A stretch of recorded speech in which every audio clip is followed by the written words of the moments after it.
Australians, oh, let us rejoice, for we are young and free. We've golden soil and wealth eternal. Our home is good by sea. Our land abounds in nature's gifts, of beauty rich and rare. In history's page let every sage advance Australia fair. In joyful strains then let us sing, advance Australia fair.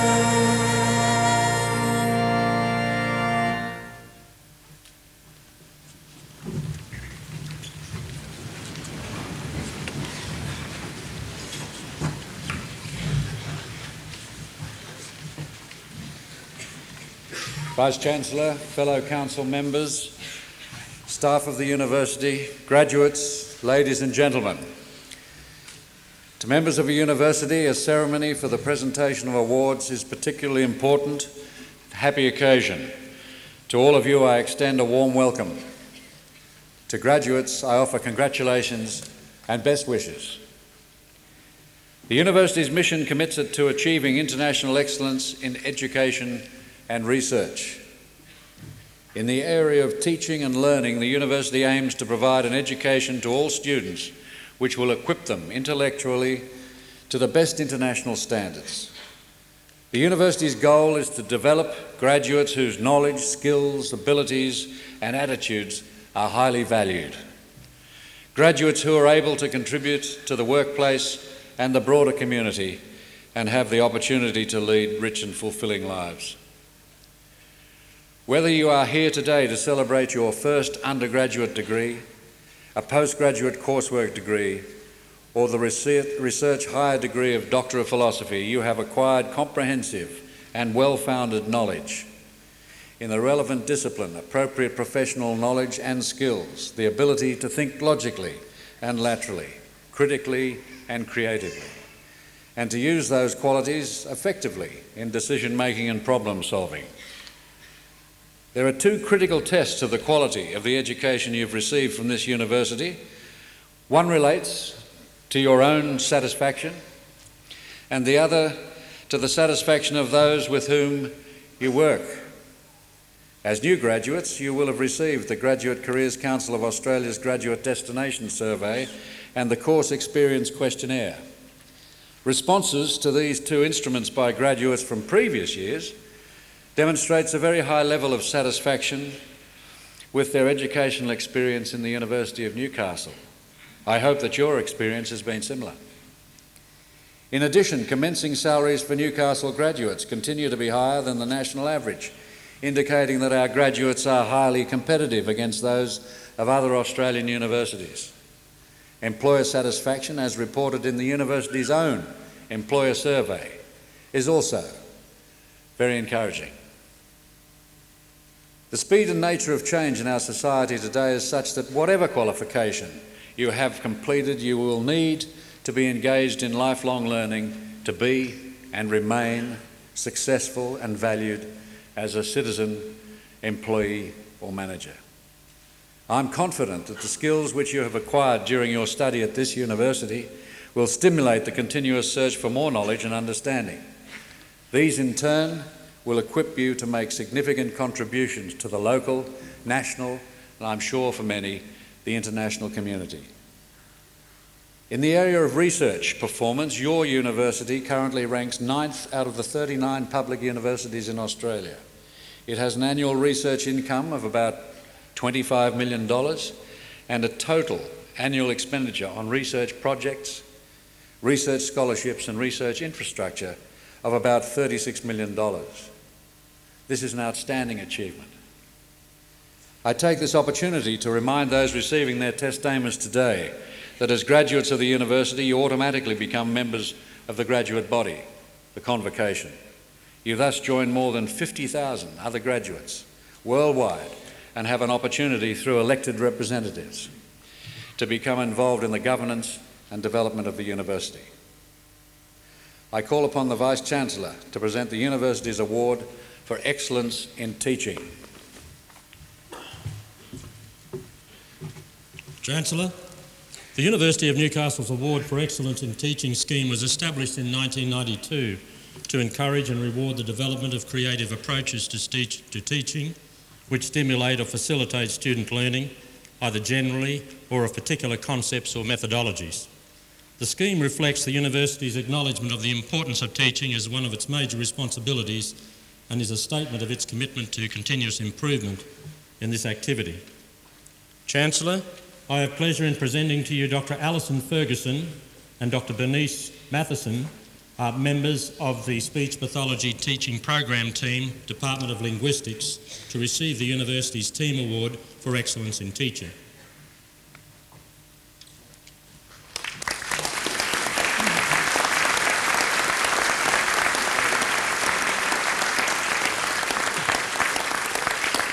Chancellor, the Speech Pathology Teaching Program has a regional and multidisciplinary focus. The integration of clinical experience with the academic program and its case study approach to teaching and assessment are some of the strengths of the program. The program has a structured and mentored approach to development of skills in self-directed learning through the clinical portfolio. Feedback is sought from students, clinicians, faculty and clients, which is then acted upon to improve the learning process. The aim of the program is to improve teaching and learning through competency-based assessment.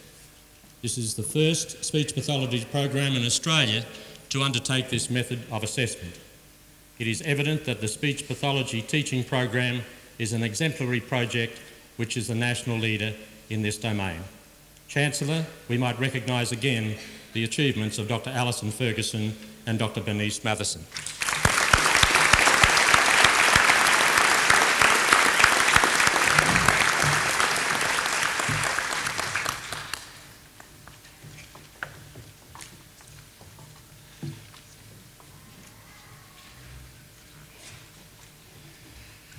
I now call on the Acting Dean of the Faculty of Arts and Social Sciences to present graduates from that faculty.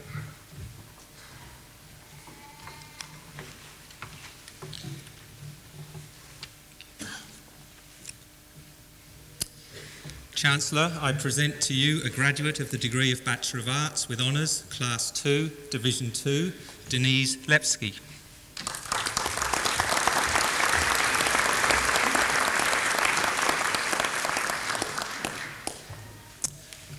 Chancellor, I present to you graduates of the degree of Bachelor of Arts with Honours, Class 2, Division 1, Peter Brinsmead.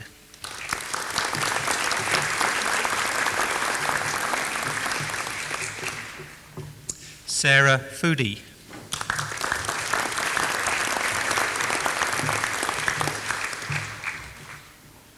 Lucy Gaylor.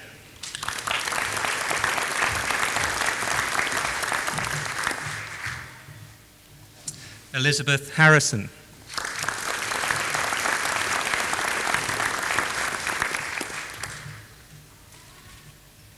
Michael Janita.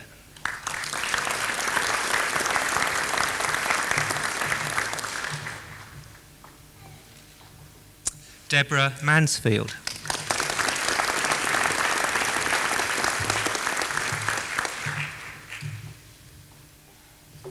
Catherine Mihalka.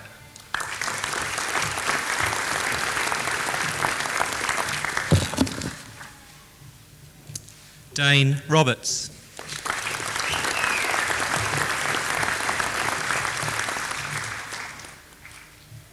Joanna Winchester.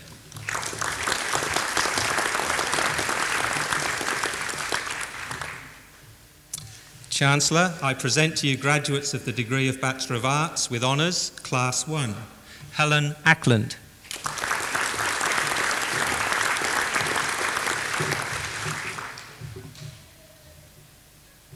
Matthew Bryan.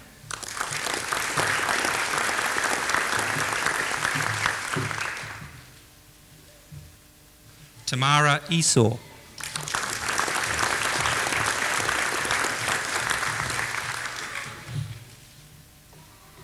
Michael Piotrovitz.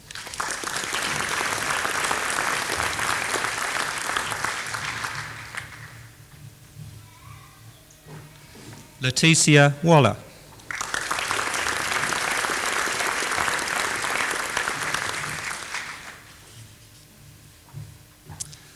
Chancellor, a university medal may be awarded to a candidate who has achieved first-class honours and displayed outstanding academic ability. In assessing ability, the graduate's record throughout the whole degree course is taken into account. In addition to achieving consistently high grades, the graduate must have completed at least half of their degree requirements at this university. Chancellor, I present to you graduates of the degree of Bachelor of Arts with Honours, Class 1, and the University Medal. Errol Bannister.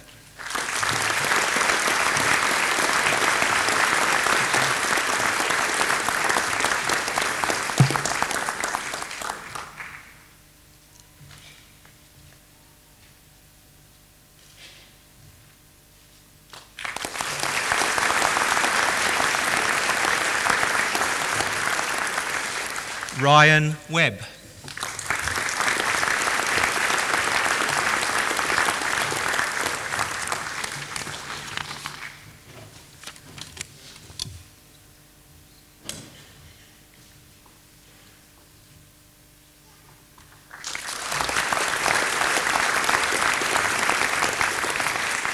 Patricia Williams.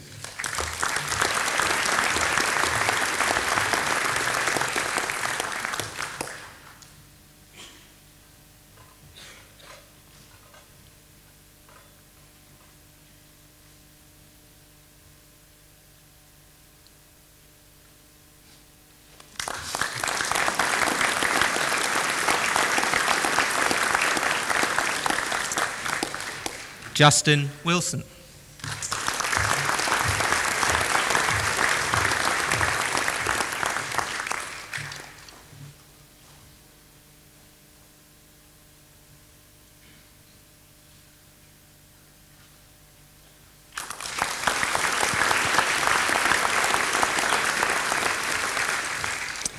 Chancellor, I present to you graduates of the degree of the Bachelor of Fine Art. I might add that this group of graduates includes the first cohort of students completing a degree in fine art via flexible delivery and through a pilot programme organised through the University of Newcastle in partnership with New England Institute of TAFE. Gabrielle Collins.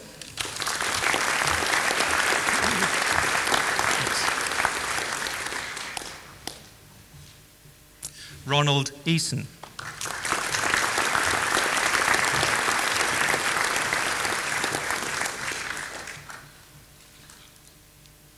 Melissa Evans.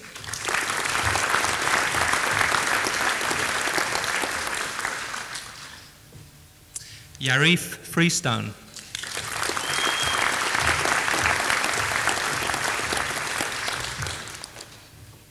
Shazad Groenhert.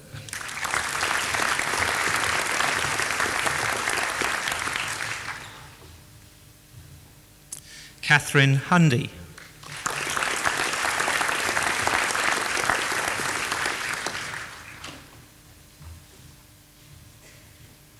David Jenkins.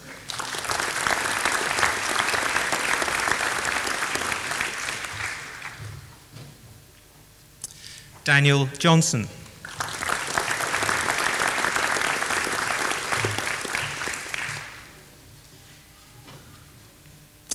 Emma Johnston.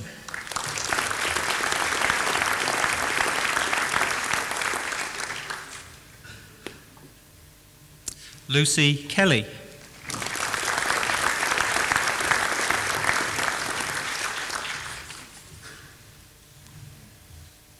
Jessie Morgan.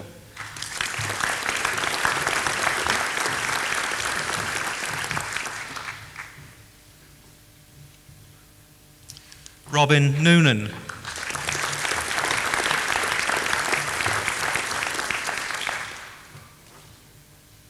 Rebecca Peake.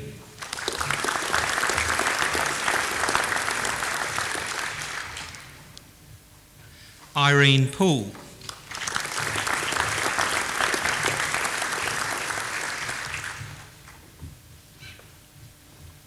Benjamin Relf.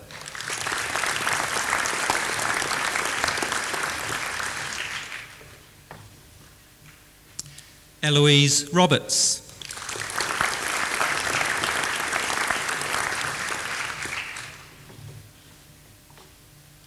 Glenn Spencer.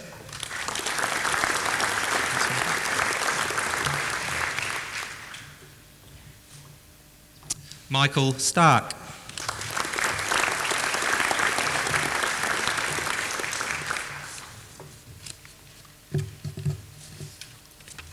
Brooke Tebenhoff.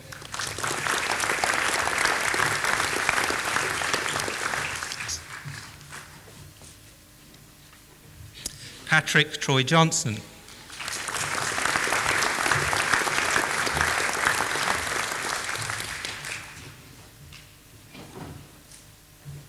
Pamela Webster.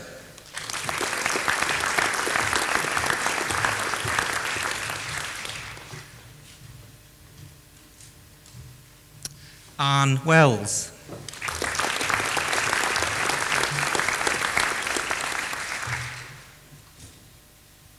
Nancy Wright.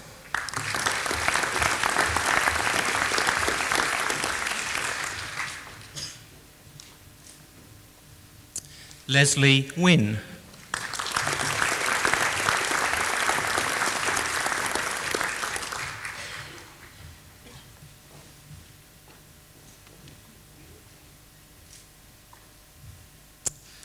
Chancellor, I present to you a graduate of the degree of Bachelor of Fine Art with Honours Class 1, Naomi Sands.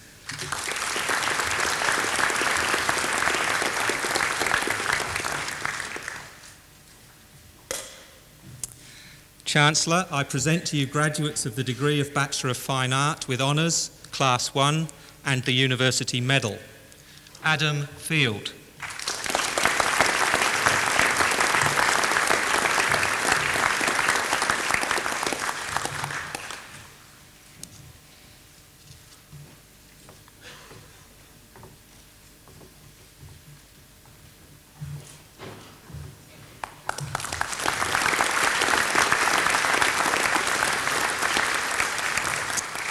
Stephen Garrett.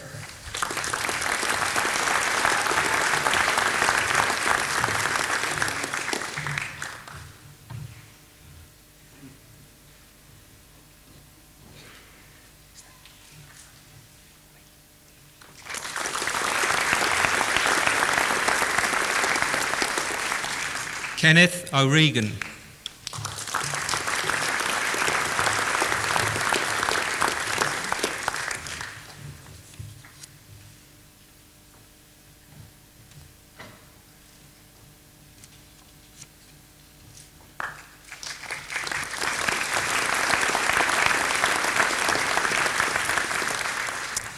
Chancellor, I present to you graduates of the degree of Bachelor of Social Science, Kim Armstrong.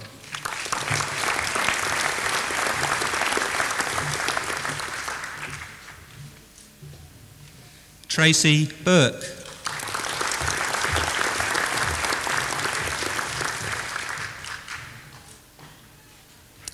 Pamela Burgess.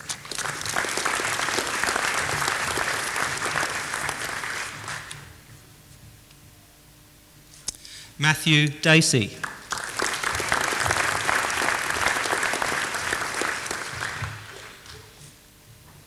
Catherine Harrison.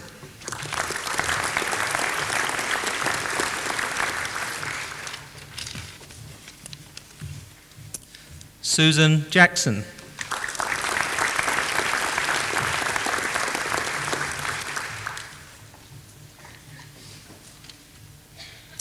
Alicia Lewis.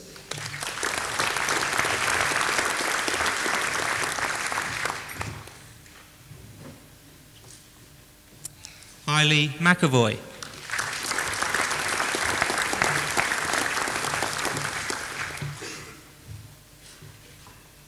Elizabeth Price.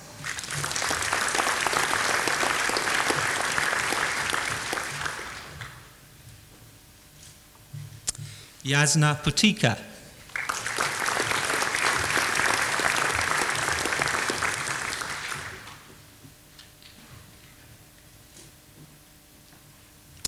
Katie Ray.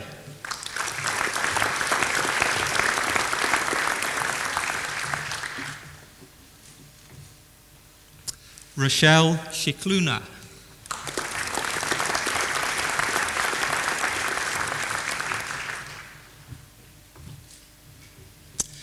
Christopher Skinner.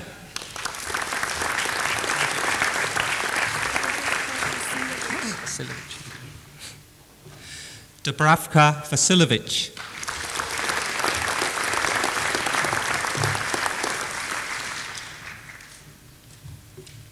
Alicia Watts.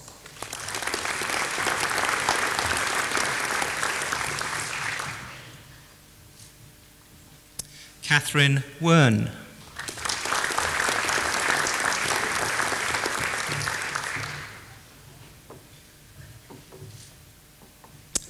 Craig Westall.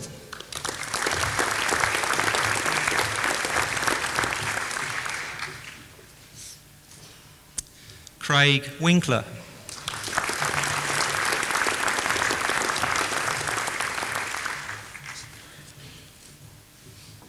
Chancellor, I present to you graduates of the degree of Bachelor of Social Work. Kelly Old.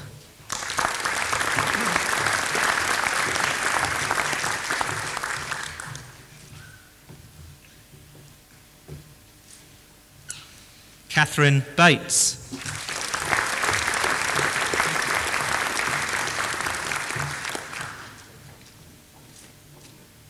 Diane Burke.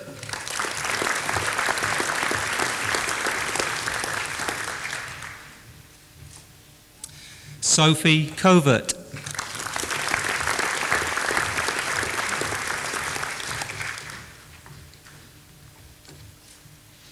Danielle Gould.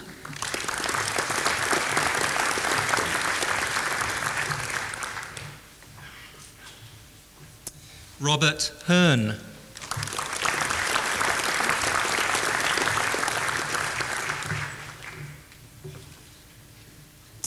Melissa Holmes.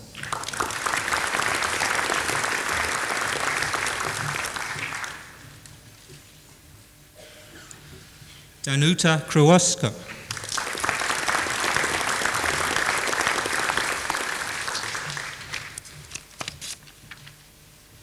Rachel Lawrence.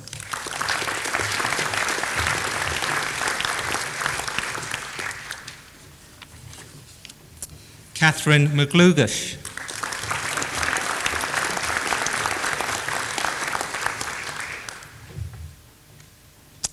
Jane O'Neill.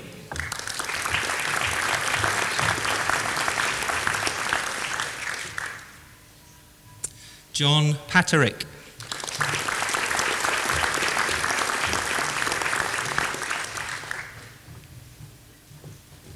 Margot Rooney.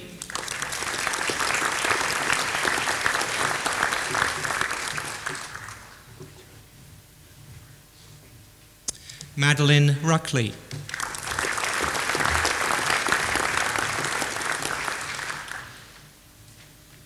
Carolyn Trahan.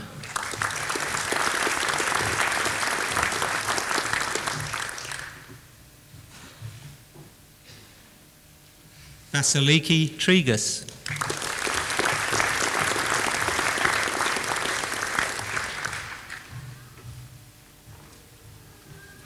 Christy Walsh.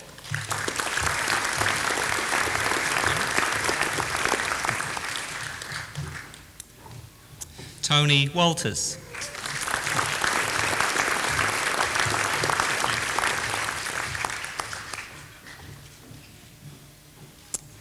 Jennifer White.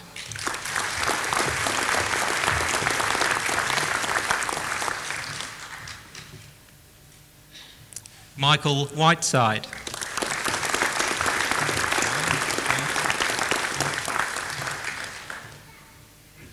Joan Wiseman.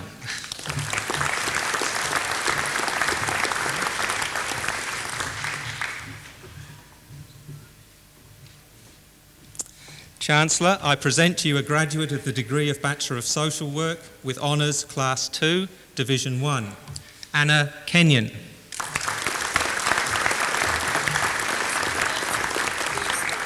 please. Chancellor, I present to you graduates for the award of the combined degrees of Bachelor of Social Work with Honours Class 2, Division 1 and Bachelor of Arts. The graduates have studied for both awards simultaneously. Ellie Boosley.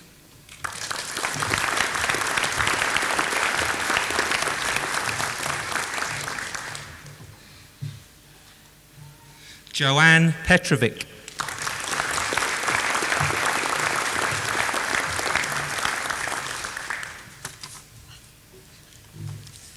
Chancellor, I present to you a graduate of the degree of Bachelor of Social Work with Honours Class 1, Elizabeth McIntyre.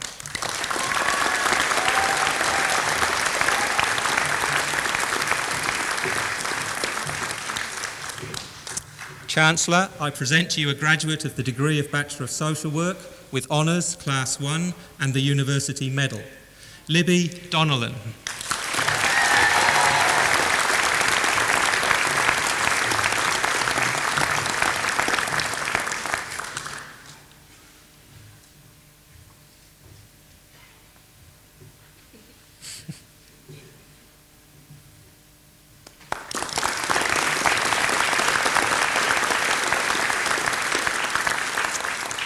Chancellor, I present to you graduates of the degree of Bachelor of Speech Pathology, Catherine Bell.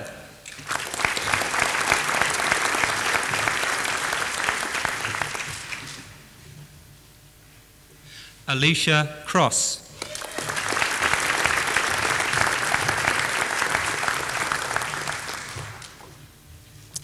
Nicole Farr.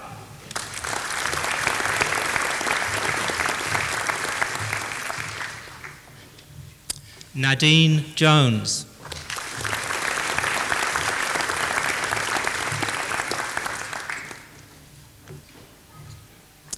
Rachel Lawrence.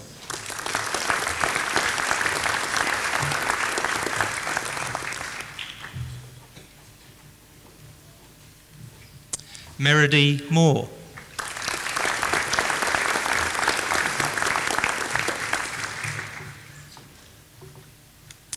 Kate Powell.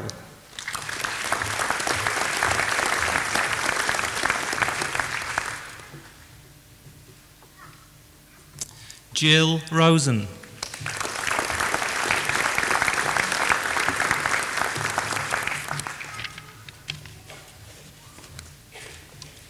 Emma White.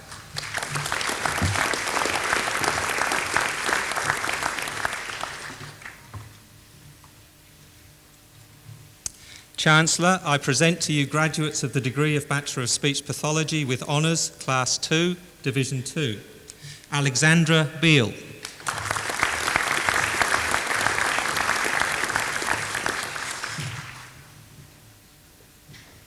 Tracy Bromilo.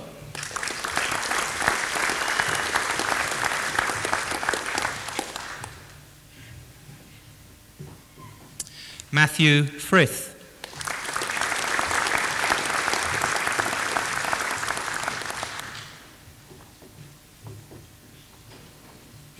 Megan Legg.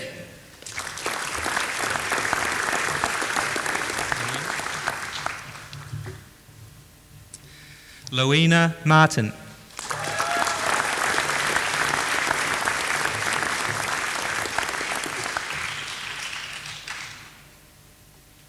Pari McIntosh.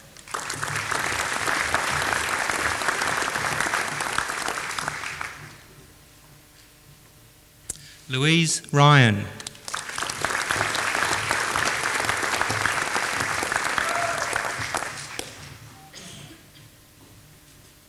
Katie Salakis.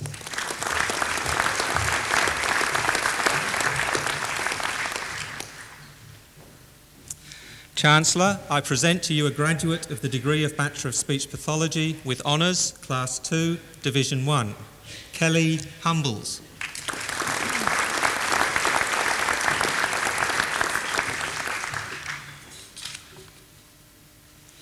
Chancellor, I present to you a graduate of the degree of Bachelor of Speech Pathology with Honours, Class 1, Catherine Bain.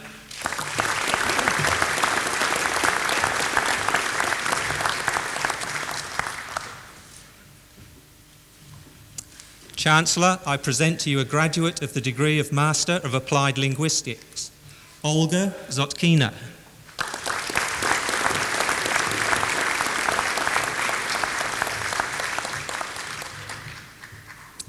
Chancellor, I present to you a graduate of the degree of Master of Social Work, Angelo Morelli.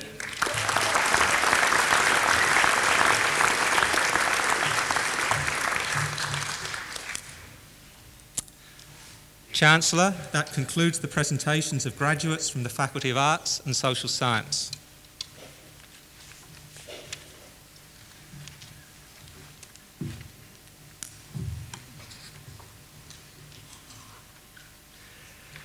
I now call on the Acting Dean of the Faculty of Science and Mathematics to present graduates from that faculty.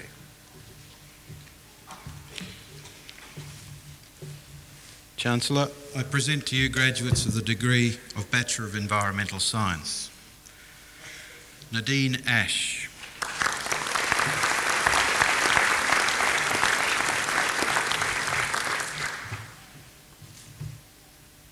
Clifford Baker.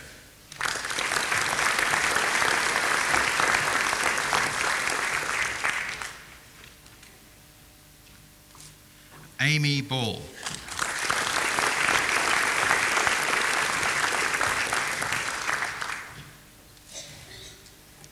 Alan Blakeney.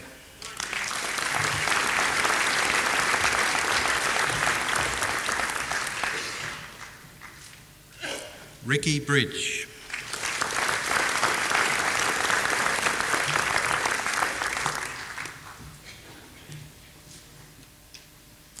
Catherine Dark.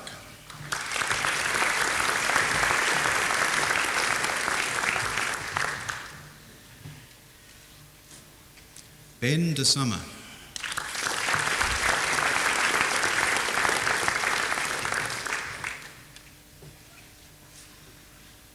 Patricia Donnelly.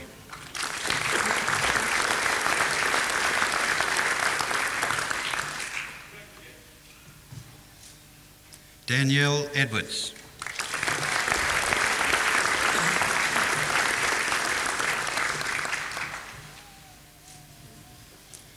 Christy Elliott.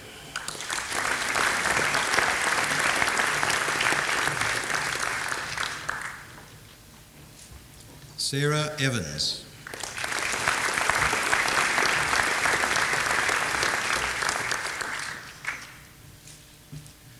Peter Fawcett.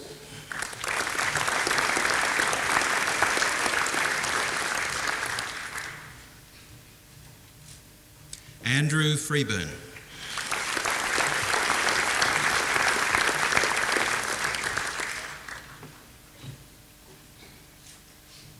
Anthony Gilson.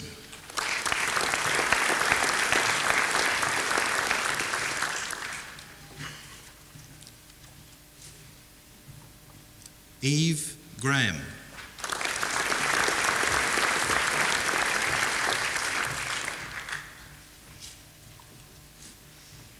Rachel Heaton.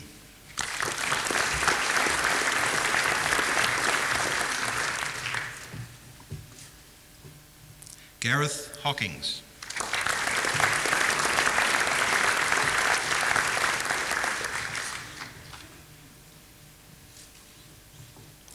Emmanuel Espesta.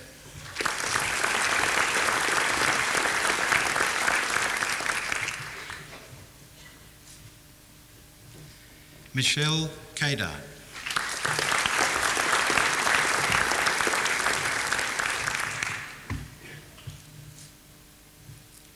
Daniel Lua.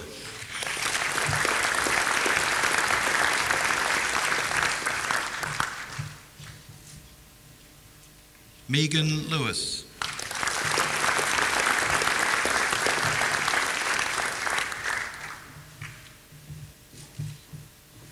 Katrina Lindsay.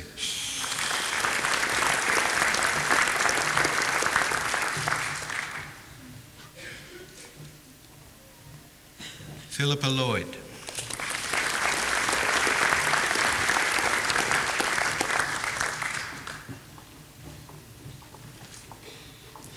Renee Martin.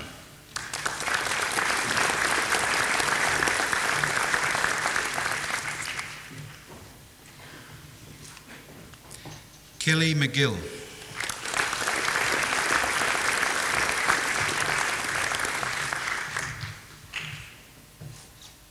Veronica Monkley.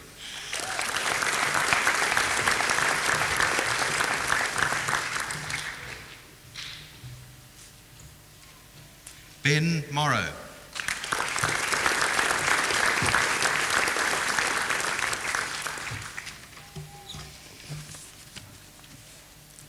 Daryl Newton.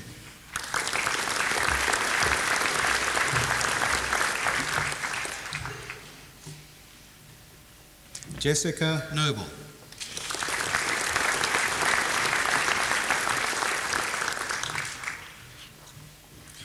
Daniel O'Brien.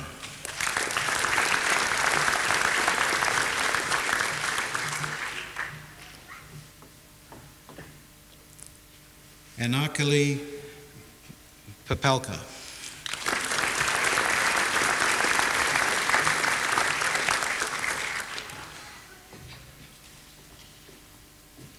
Jamie Pugh.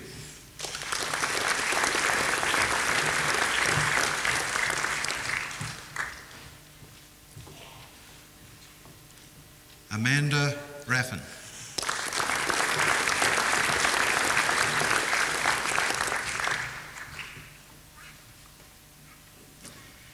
Annika Rhodes.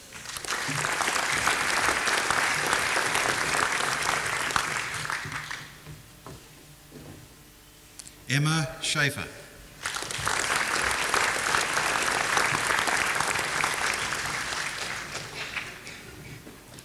Leslie Seddon.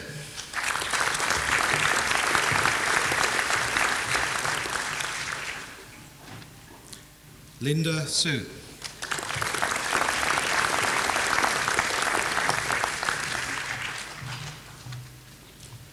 Samantha Spicer.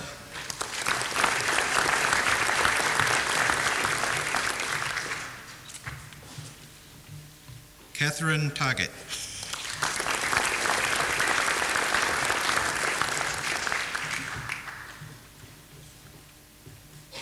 Rochelle Tompkins.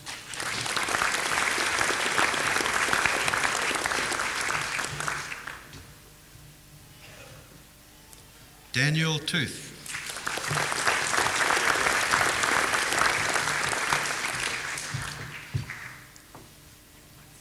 Daniel Wallace.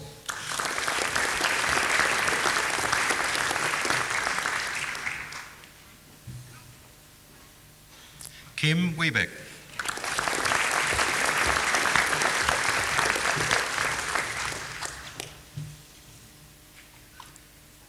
Aaron Westwood.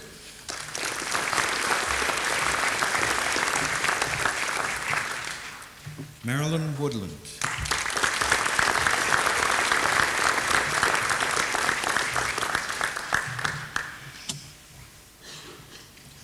Chancellor, I present to you graduates of the degree of Bachelor of Mathematics with Honours Class 1 and the University Medal. Stephen Mildenhall.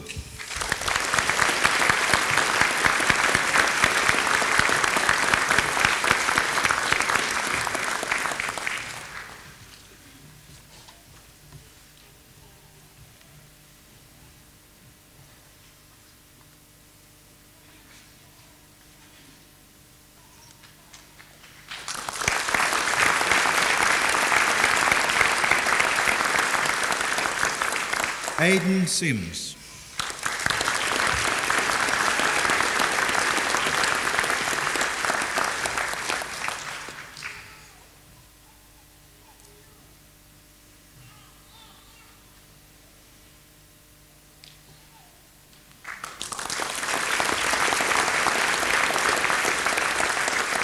Trent Yiend.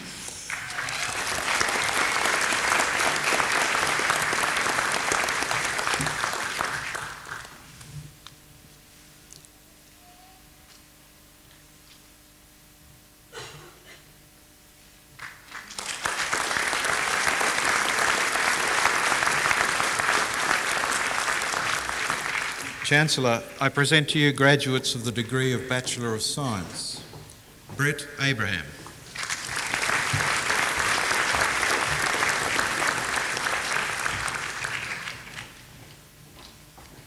Susan Elagic.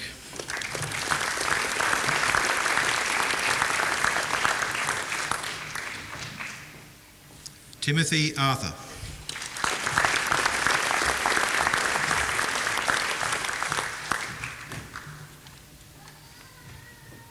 Ross Beasley.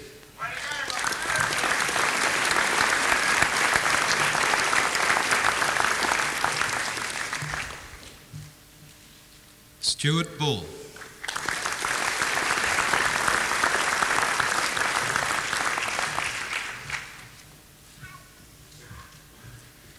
Christopher Kahn.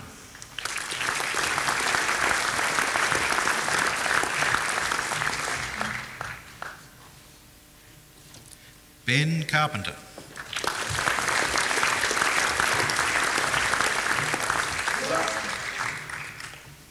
Alexander Cockrell.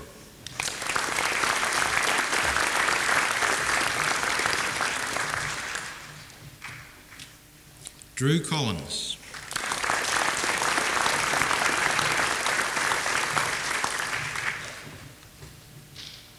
Duncan Crawford.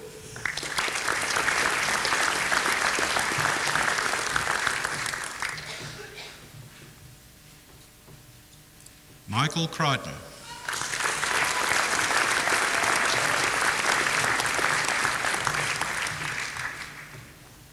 Leanne Cross.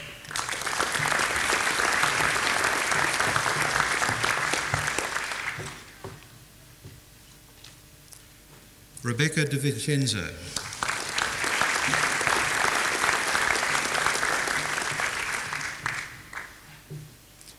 Kerry Duffy.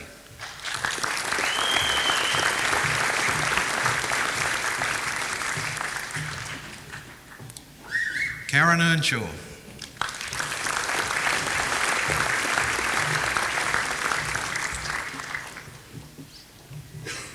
Carla Evans.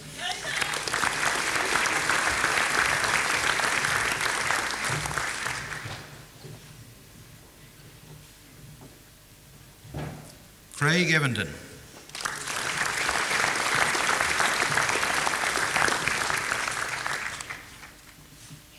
Catherine Ewer.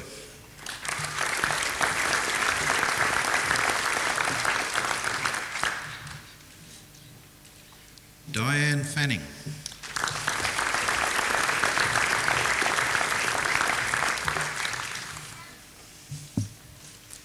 Damien Fing.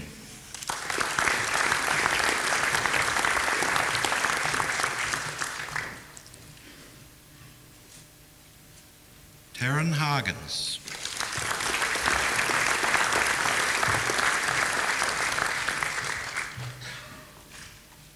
Michelle Harrison.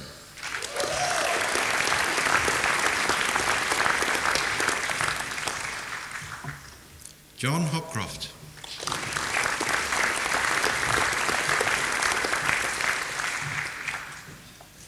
Sarah Jardine.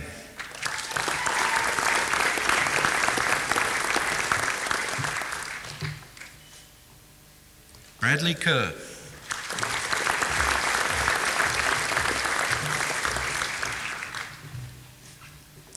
Anthony Crisilla.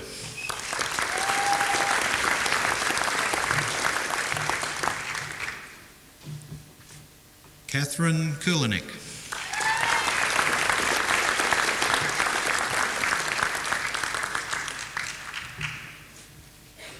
Heidi Lee Lambert.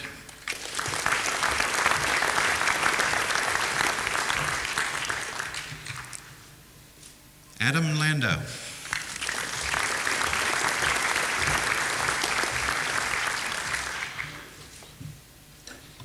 Amanda Laverty.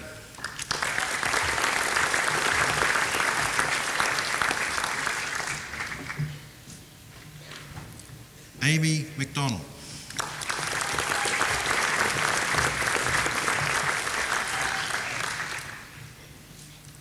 Dieter Mickle.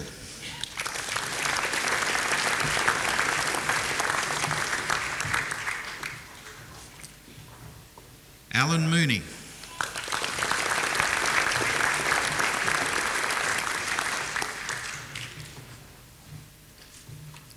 Lauren Moore.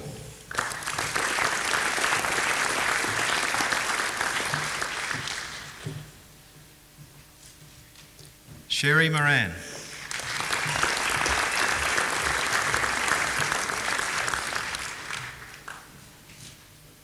Via Nolde.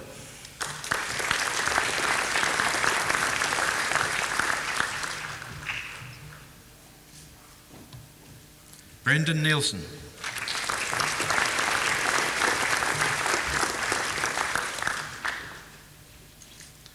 David O'Toole.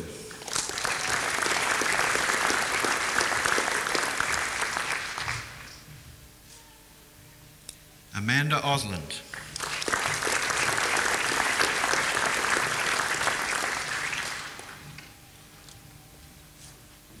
Josine Kindera.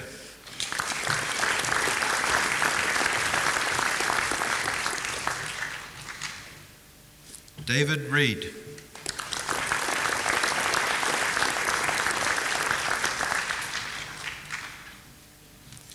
Graham Reynolds.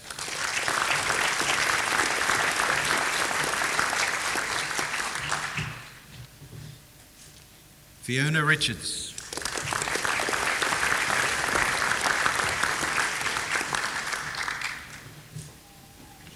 Jamie Robinson.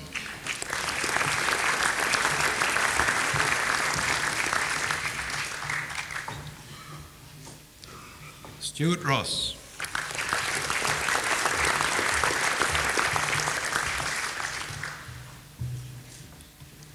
Matthew Robotham.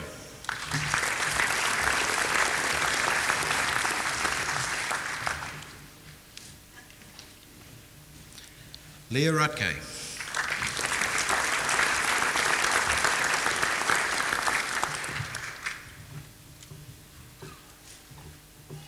Craig Sharp.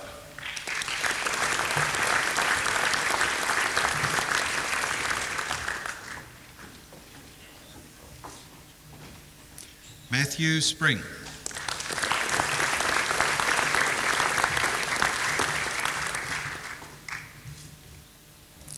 Emma Tolfrey.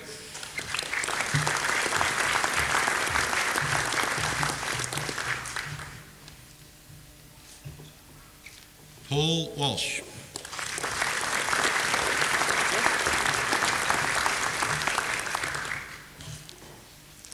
James White.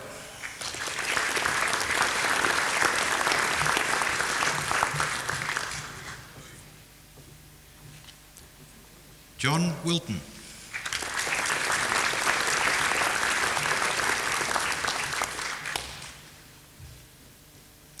Luke Wolfenden.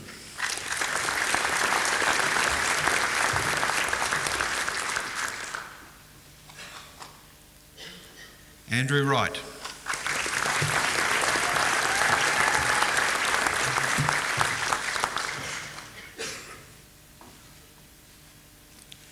Chancellor, I present to you a graduate for the award of the combined degrees of Bachelor of Science and Bachelor of Arts. The graduate has studied for both awards simultaneously. Megan Wheel.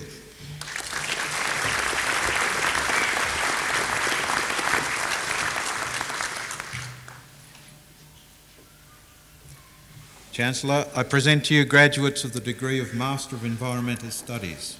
Angela Brady.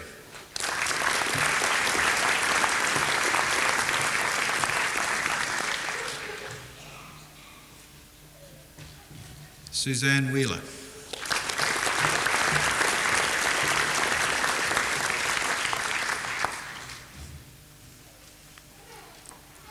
Chancellor, that concludes the presentation of graduates from the Faculty of Science and Mathematics.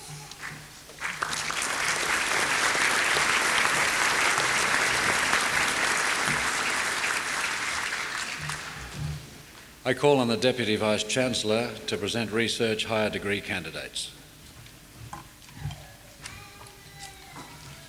Chancellor, I present to you Anne Buffier for the degree of Master of Science. Ms. Buffier's thesis is entitled Secretory Immunoglobulins, Biomarkers of Mucosal Immunocompetence. My apologies.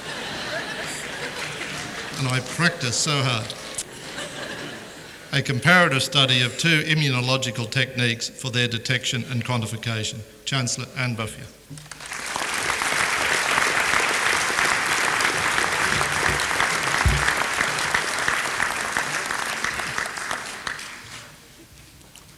Chancellor, I present to you Christine Dalby for the degree of Master of Science.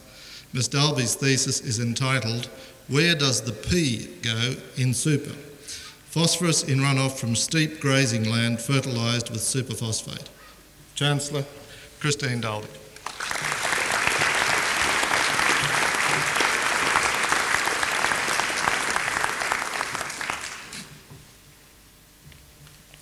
Chancellor, I present to you Wendy Kenton for the degree of Master of Arts. Ms Kenton's thesis is entitled Pragmatic Aspects of the Assessment of Australian Aboriginal Children's Language Use. Chancellor, Wendy Kenton.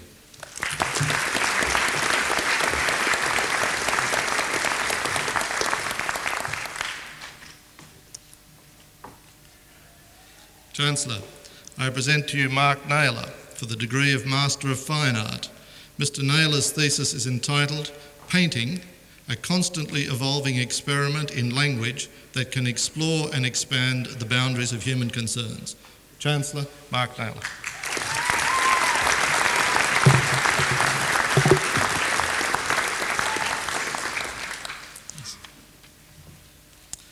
Chancellor, I present to you Patricia Neal for the degree of Master of Social Science. Ms Neal's thesis is entitled Diabetes in Aboriginal Women in an Isolated Community in Northwest New South Wales, Health Behaviours and Health Outcomes. Chancellor, Patricia Neal.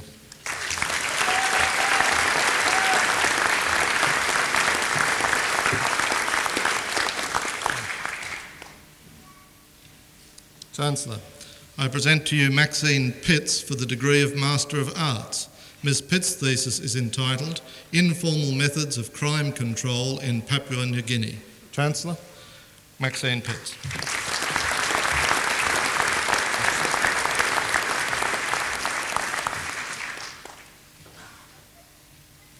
Chancellor, I present to you Julie Thompson for the degree of Master of Arts. Ms Thompson's thesis is entitled Textual Resources in the Narratives of Children with and Without Language Disorders. Chancellor, Julie Thompson.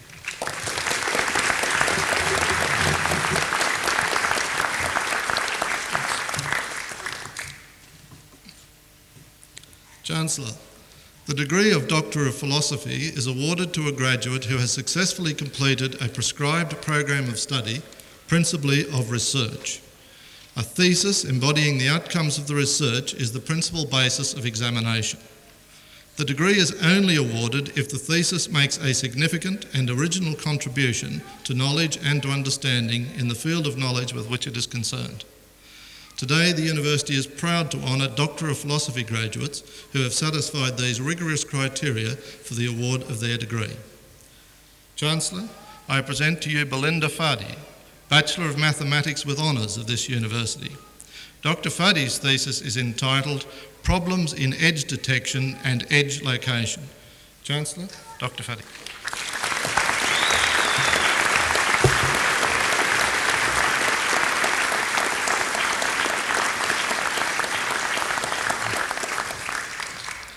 Chancellor, I present to you Keith Joseph, Bachelor of Arts with Honours and Master of Arts of Macquarie University.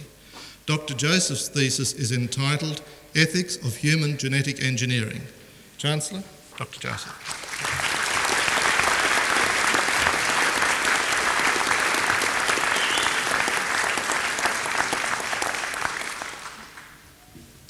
Chancellor, I present to you Chong Ho Kim, Bachelor of Arts and Master of Arts of the Seoul National University. Dr Kim's thesis is entitled The Cultural Paradox of Korean Shamanism. Chancellor, Dr Kim.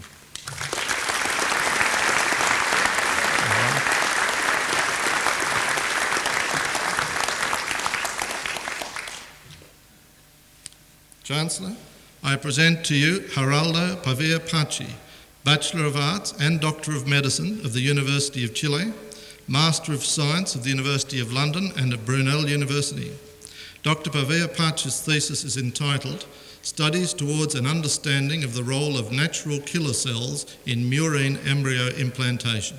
Chancellor, Dr. Pavea Pacha.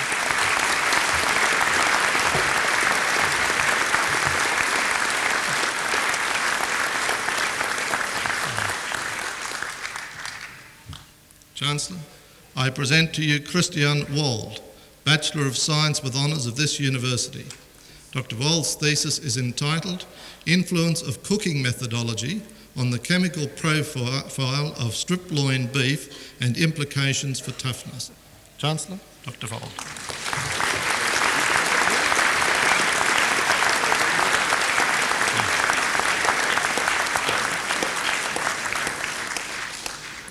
Chancellor, that concludes the presentation of research higher degree candidates.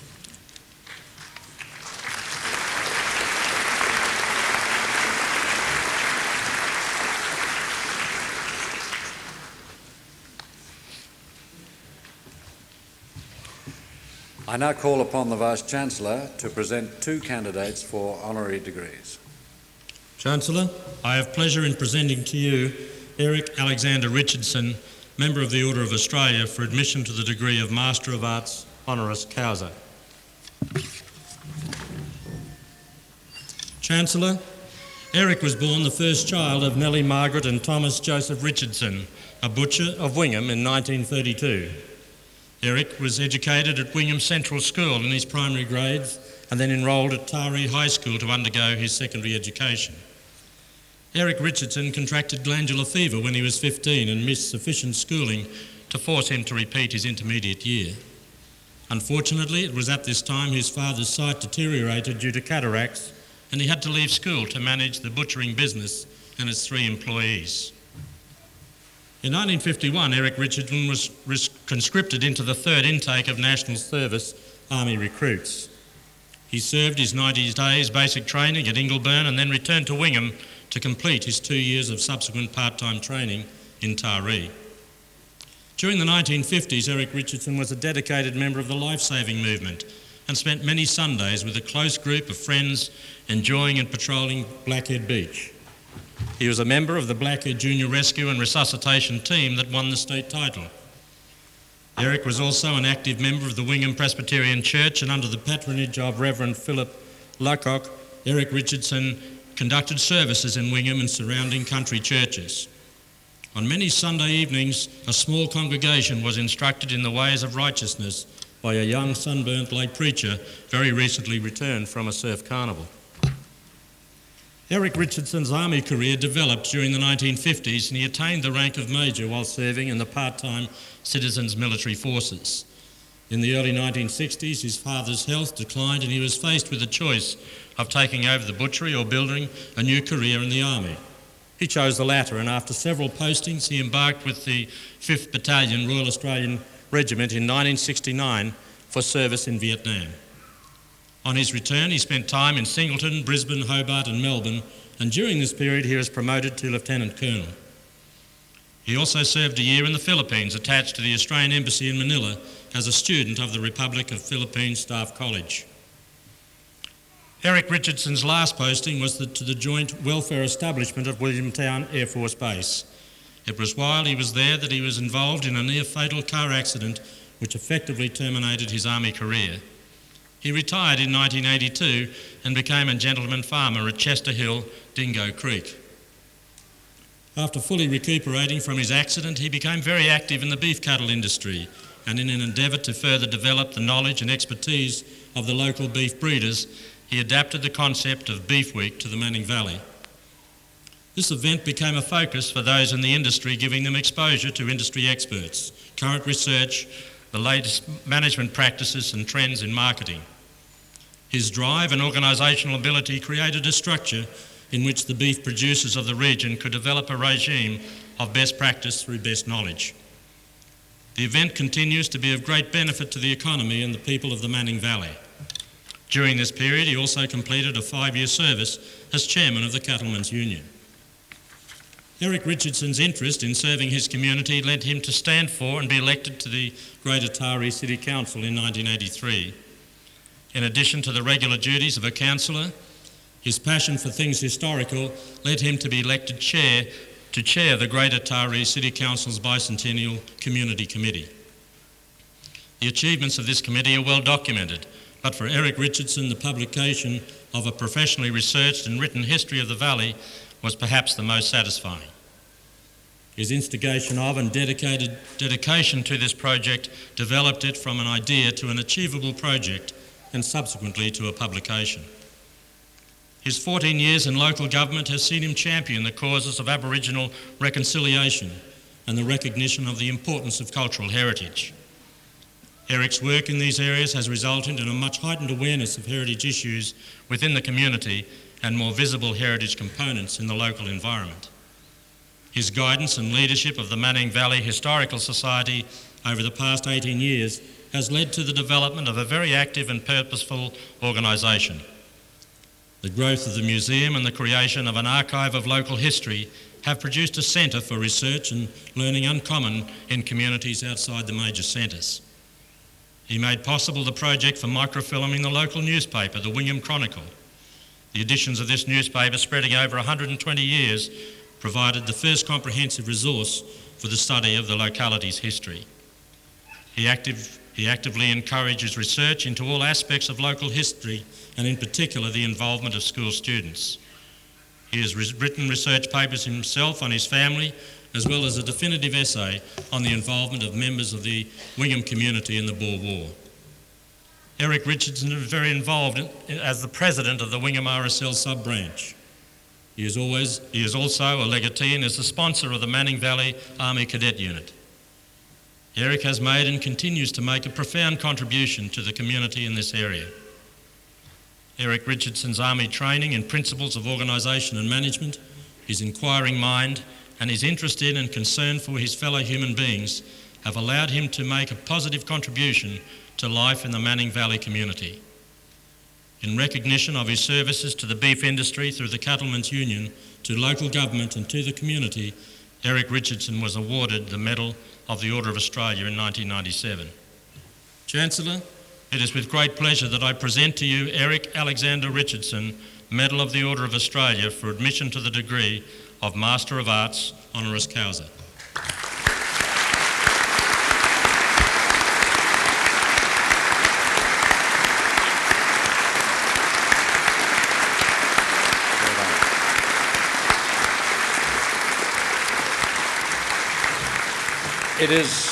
It is with great pleasure that I present to you, by the authority delegated in me by the Council, I hereby admit Eric Alexander Richardson, Member of the Order of Australia, to the degree of Master of Arts honoris causa.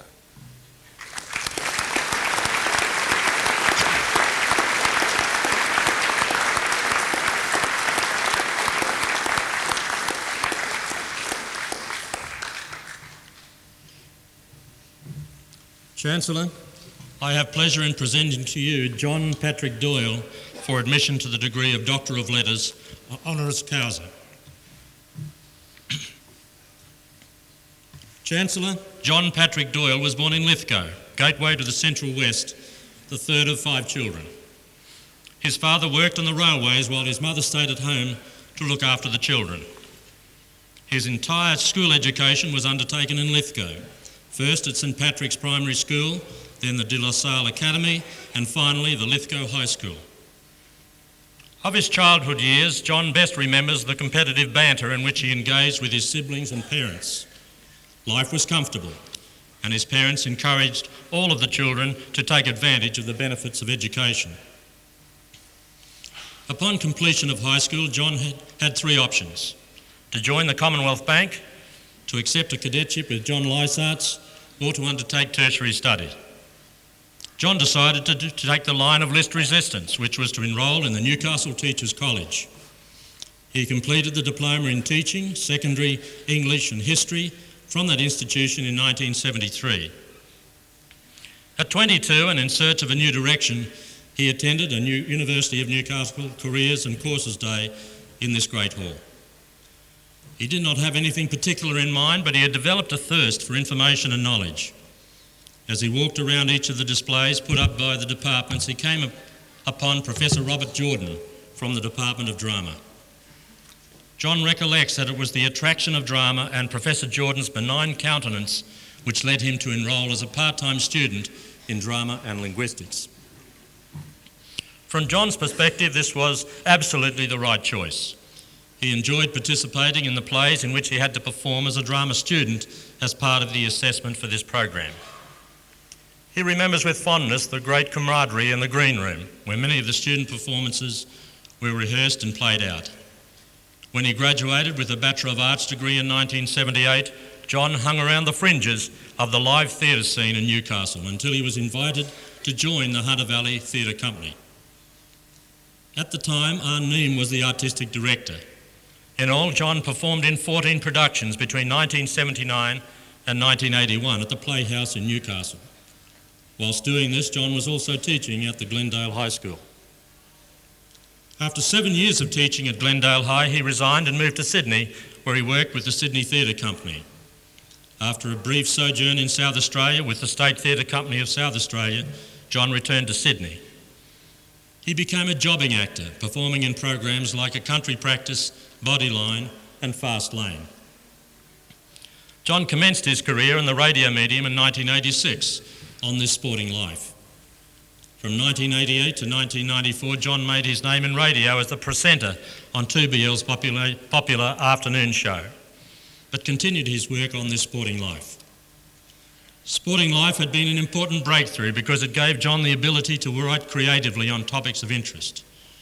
It was there that he began to create the character of Roy Slavin, the name being an amalgam of the word Roy, meaning king in French, and the prominent Lithgow family. Roy Slavin is the sporting everyman who stands for Australian manhood, fairness and honesty. He hates privatisation and the commercialisation of sport, and is an advocate of a return to amateur values in sport. Roy Slavin began appearing on breakfast radio on Triple J every Friday with a searing editorial on these themes. It was through Triple J that John Doyle met up with Greg Pickhaver, who was doing the same kind of work on Triple J. In the persona of HG, Greg Pickhaver too was utterly passionate about truth and honesty in sport, and so the team of Roy and HG was born. He was awarded a City of Newcastle Drama Award, Condor, in 1981. John's film credits include roles in the critically acclaimed Bliss in 1988 and in 1995, the box office hit Babe. Over the past 20 years, John's work in theatre, radio and television has been prolific, with his most recent work during the 2000 Olympics, The Dream, with his colleague Greg Pickhaver, creating record ratings. John's outstanding and long-term contribution to Australia's cultural and artistic life through his prolific writing and the serious social commentary underlying his radio and television appearances as rampaging Roy Slavin is known to audiences both nationally and internationally.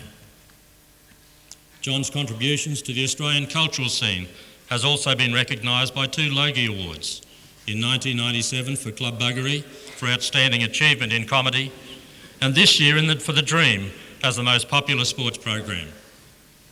Continuing with this record of success, Roy and HG, The Monday Dump, which premiered on Monday the 23rd of April this year, attracted a record 41.5% audience share with almost 900,000 viewers, which was 20.2% more than its closest rival in the same time slot. A portrait of Roy and HG painted by Sydney artist Paul Newton for the 2001 Archibald Prize is the first work ever to win both the Packing Room Prize and the People's Choice Archibald Prize. The New South Wales Art Gallery director, Edmund Capon, has described John Doyle and Greg Pickhaver as 2 of the greatest scholars and connoisseurs in the world of arts today. John Doyle is currently working on a TV series on Changi, which he authored. Changi tells the story of 6 young men from New South Wales intercutting their experiences as prisoners of war with their contemporary lives as old men. Together, the 6 boys survived 3.5 years of incarceration. Australians survive as Japanese prisoners of war in disproportionately high numbers because their mateship turned humour into an art form. The humour was a palpable force in helping to keep body and soul together and is the key to the survival of the 6 young men. As with all John's work, Changi is eagerly awaited, and John will no doubt continue to contribute to the contemporary Australian canon. Chancellor, it is with great pleasure that I present to you John Patrick Doyle, Diploma in Teaching, secondly English and History of the Newcastle Teachers College, and Bachelor of Arts at the University of Newcastle for the admission to the degree of Doctor of Letters, honoris causa.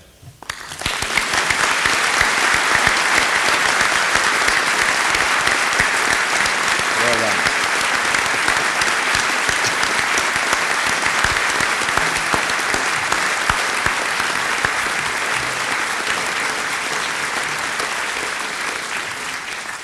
By the authority delegated in me by the Council, I hereby admit John Patrick Doyle to the degree of Doctor of Letters, honoris causa.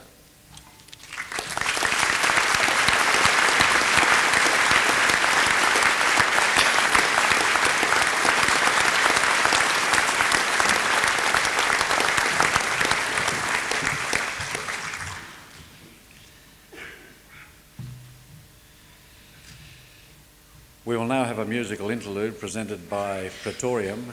They will play Years Go By Anne-Marie Johnson.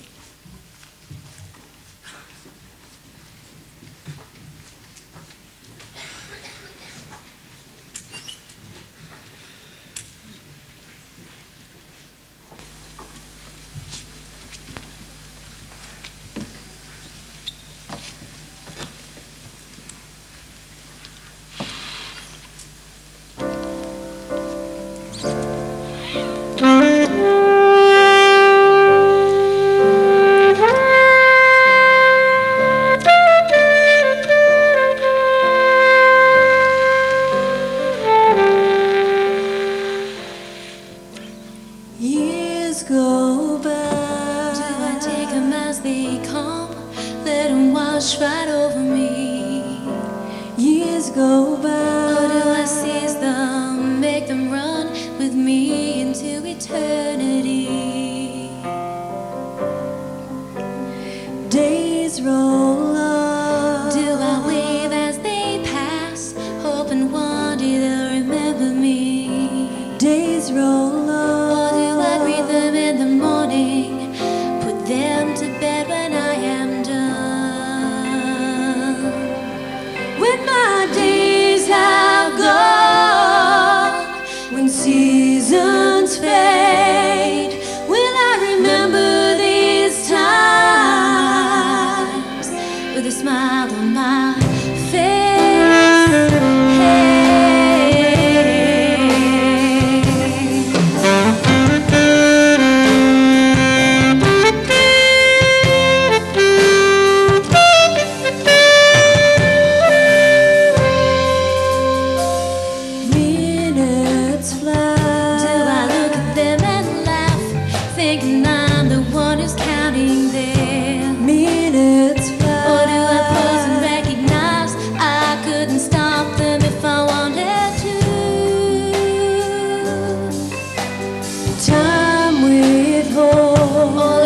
From those who won't see with her eyes. Time withholds only wisdom from those who won't number their days.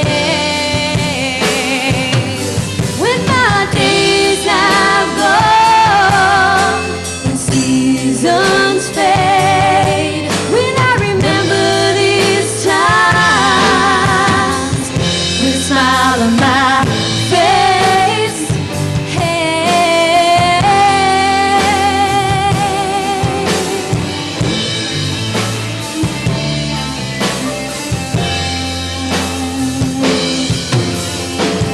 Little do they know, little do they see that time waits for no man. So consider every breath. Where has the last one gone and where's the next coming from? How do you spend it wisely?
smile on my face.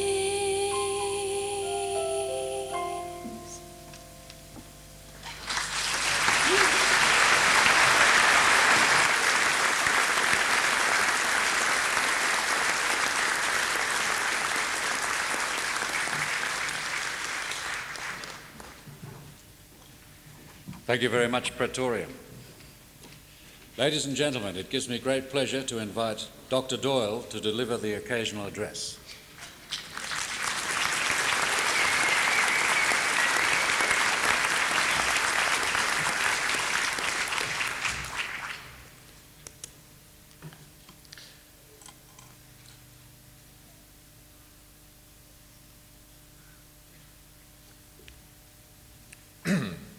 Chancellor, Vice-Chancellor, members of Council, staff of the University, honoured guests and fellow graduates.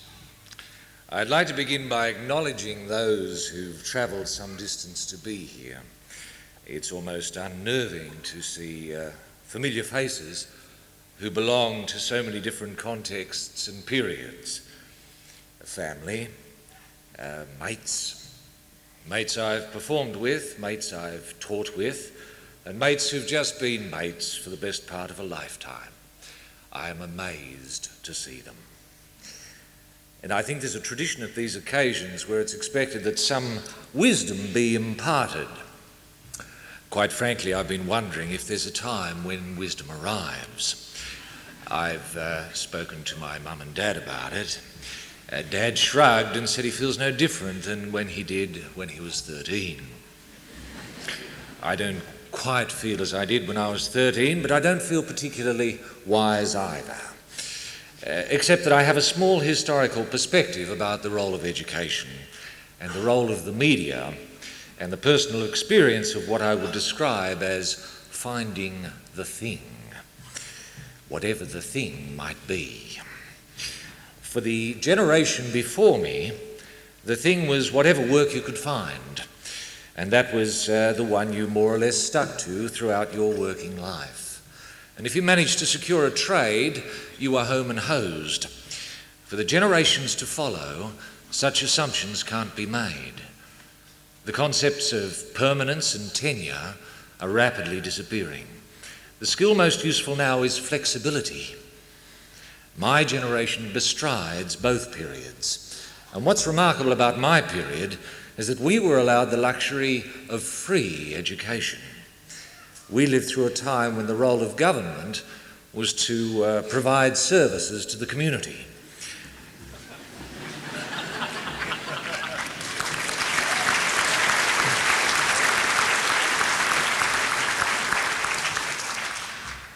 Terms like user pays and social contracts and outsourcing and relying on charities and the largesse of business to pick up the tab for the disadvantaged, the unhealthy and the unhinged would have been seen as an abrogation of governmental responsibility.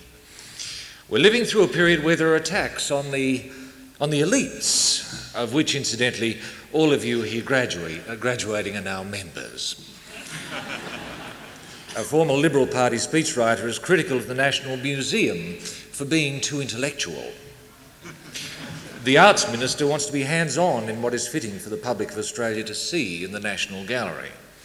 The ABC stands accused of being held hostage by left-wing pinko communists, whereas in truth all empirical examinations of ABC bias have shown scrupulous even-handedness. Historically speaking, elites get attacked by those who have the ear of the media, and preferably control of the media, and who cynically disregard the fragile distance between democracy and mob rule. It's increasingly becoming a problem. Is it easier to dumb down a population than it is to educate it?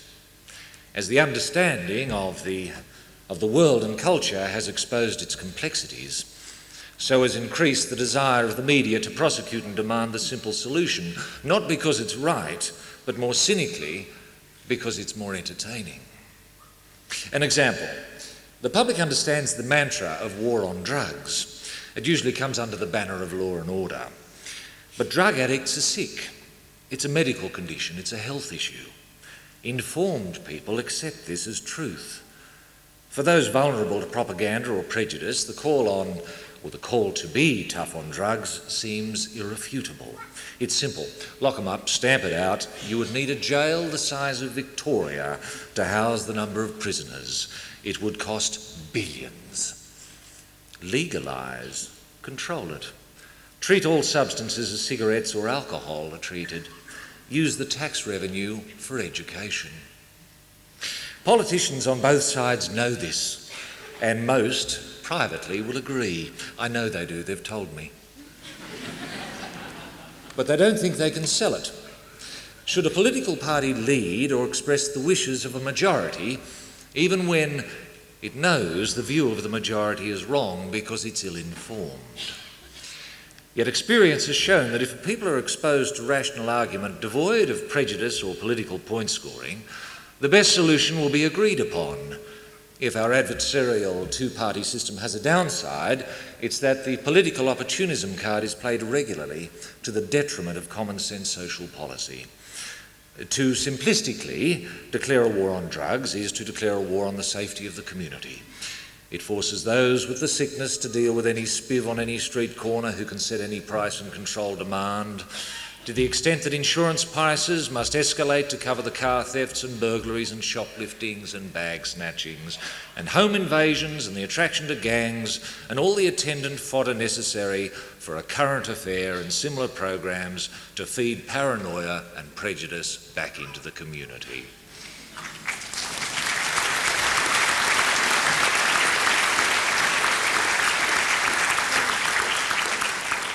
For a single political party, it's unsaleable. It's electoral suicide. So, anyway, finding the thing, whatever the thing might be. When I first stood here in this room as a 22-year-old, having made decisions based, as pointed out, on the line of least resistance, I was genuinely confronted by a world of confusion. I had a half-finished arts degree, a teaching diploma, and the prospect of one day becoming a high school English master or maybe a deputy principal. I taught English for 7 years. I enjoyed 5 of them immensely. The first was ordinary because I was ordinary, and the last was pretty ordinary because I was repeating myself. And I spent a lot of time trawling the employment pages of the Sydney Morning Herald looking for whatever the thing might be. What was certain was that I'd written off 4 years of training and 7 years of experience in chasing the wrong thing. Anyway, into this room, this very room I came and stood in the middle and turned a very, very slow circle. And as pointed out, sitting at a desk behind a crude cardboard sign was Rob Jordan, and the sign was drama. There was not a moment's hesitation. I'd always had an interest in drama and humour. Brother Josephus at De La Salle in Lithgow offered some encouragement in year 7 by recording with a reel-to-reel tape recorder a radio play I had written.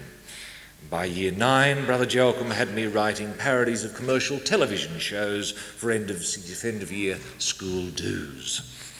But in that time, the idea of ever being able to make a living out of writing or performing was utterly unthinkable. And to be fair, my family has a history of performing. Dad had played sax in big bands on the Blue Mountains most of his working life. Music was a vital part of daily family routine. And I flirted with the idea for a time of playing music. With a lovely bloke and fine Westwall's End pharmacist Roger Holt on piano, and some other ring-ins, including myself on bass guitar, we amused ourselves and not many others each Saturday night for years at the Waratah Mayfield Rugby Union Club, Station Street incidentally, where we gradually wore down the nurses and the reserve graders with our 60-song repertoire. At a stretch, I might have been considered competent, but it was never going to be the thing. And being a practitioner in the land of entertainment is fraught with pitfalls. There's no roadmap, no guarantees, only the advice of a very senior actor, Bob Hornery, who told me to always be nice to people on the way up because they may be nice to you when you're on your way down, which is inevitable. And due to the generosity of the then artistic director of the Hunter Valley Theatre Company, Arnie Niemi, I embarked on a life of a jobbing actor, and meeting Arnie was one of the most fortunate things to happen to me. But being a jobbing actor means you have absolutely no control over where you will live or where you may be at any particular time. There was only one rule: follow the work. And the only person who thought it was a good idea to embark on this particular style of life, incidentally, was my partner, Deanna. Mercifully, I was able to secure an extraordinary agent who's been holding my hand for the best part of 20 years. Meeting Robin Gardner was another of the most fortunate things to happen to me, and meant that a professional life in the industry could well be possible. But even so, it can be demeaning. My first experience of a casting consultant was to have a rather stern woman assess my teeth and hands and profile while she entered symbols beside my name. Symbols that most likely were to condemn me to small parts in soap operas. What followed were small parts in soap operas. I dined with Dr. Terence Elliott in a country practice and argued with Pat the Rat as neither a son nor a daughter, and rolled the arm over playing for England against Bradman's Invincibles in Bodyline, and appeared in some films, one good, one very good, and some really, really dodgy ones. At times delivering performances that could, given the most kind analysis, be best described as almost ordinary. But there is a tremendous upside. When you perform with people, you become close friends quickly. You have to, because you're exposing private aspects of yourself in order to arrive at a performance. And in my experience, all roads lead to Rome in this matter. Some actors mimic others, some actors mimic themselves, some find a character within themselves, others stay themselves. I don't know any two people who use the same means to arrive at a performance. But when you watch a great performance happen, or have it happen, it's magical. I stumbled across Greg Pickaver in 1985. He'd been hanging around the fringes of theatre for a lot longer than me. He's an arts graduate from Flinders University and was dabbling in experimental theatre based on sports coverage. As nearly as I can tell, Greg would appear in a cafe in Oxford Street with a video screen and footage of sporting events cut randomly, and would call very loudly what he was looking at. Audiences were baffled and bemused, and some were left in absolute wonder. And he had a hunger to learn about rugby league, so he could use it in his Friday breakfast editorial on Radio Triple J. We were both working on a series for SBS television at the time as minor characters, and we had time in our hands on the back blocks of the set where he would grill me about rugby league. Having been taught by the De La Salle brothers, I had without doubt the finest education in rugby league possible. The brothers were schooled in every rugby league nuance. A seasonal debating topic with Brother Hubert in the 60s was whether our Lord would have played 5/8 or lock in the then undefeated St George side. After a 2-month audition with Greg, he asked me to join him on radio. It was unimaginably liberating. We had licence through the creation of Mask to test the extremities of free speech. And despite a now commercial context with television, the freedom is still there. It's been the thing now for about 16 years. And at times I almost feel like Mr. Chips about it at outside broadcasts or in the street or in the queue at Woolies. We'll strike a 40, 45-year-old man usually. Will introduce himself and his children and find that one of the things the two generations have in common is listening to HG and Roy. Meeting Greg is another of the most fortunate things that's happened to me. And what he'd stumbled upon was the use of sport as a metaphor for life. And in those days, the world of sport was a quiet, sleeping pond.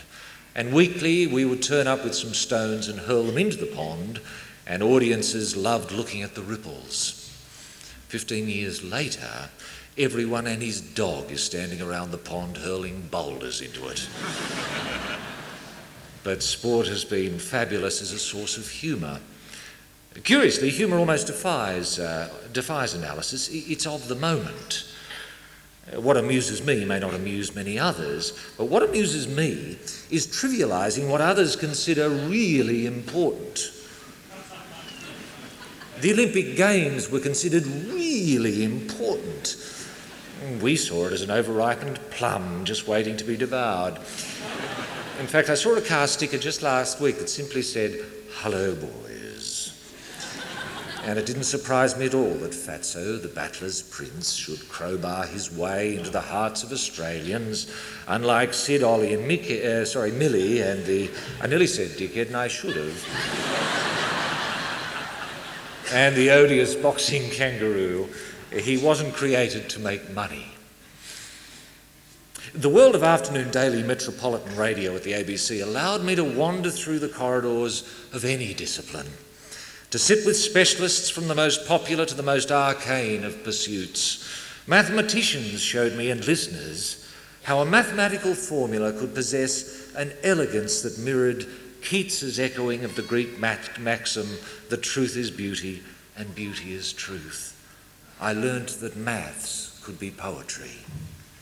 And physics, what a great discipline. Richard Feynman once mused, the atoms that house consciousness, what strange atoms they must be. And he's right.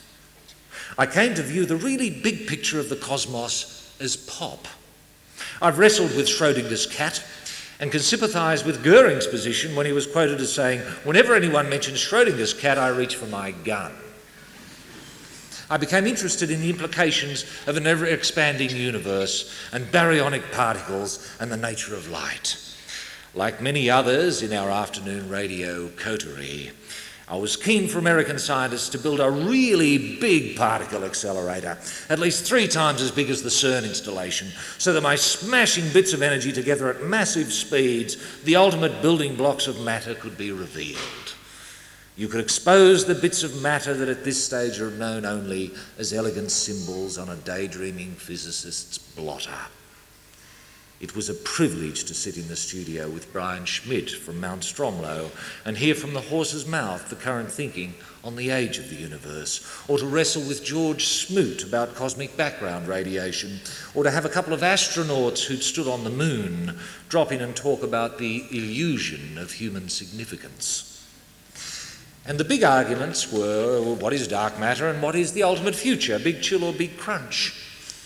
And by the same token, it was extraordinary settling back, listening to the last recording, the final recording of Stefan Grappelli, with Stefan Grappelli.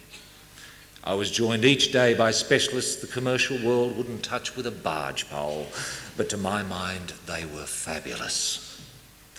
After 7 years, the treadmill of current affairs and the need to feed the program machine was both exhausting and unsustainable. The first skill to leave me as a result of radio was the ability to listen. And this impacts on family life. Instead of listening, you're constantly constructing the next thing you're going to say. I can say with absolute certainty that those who have worked on radio for any length of time must be impossible to live with, unbearable. It feeds the ego in a way television can only dream of. And it also introduced me to disciplines I have trouble with. Economics. How can it be viewed as a science? It's guesswork by statistical models. Psychology has become guesswork by statistical models. Shouldn't the two be linked? It's the one subject. IT. Who is making money out of the internet? I think the only people making money are pornographers. I suppose there is the immediate sharing of discovered knowledge, and therefore connections can be made quickly and the creation of some sort of super brain, but the profit to be made out of this is intangible.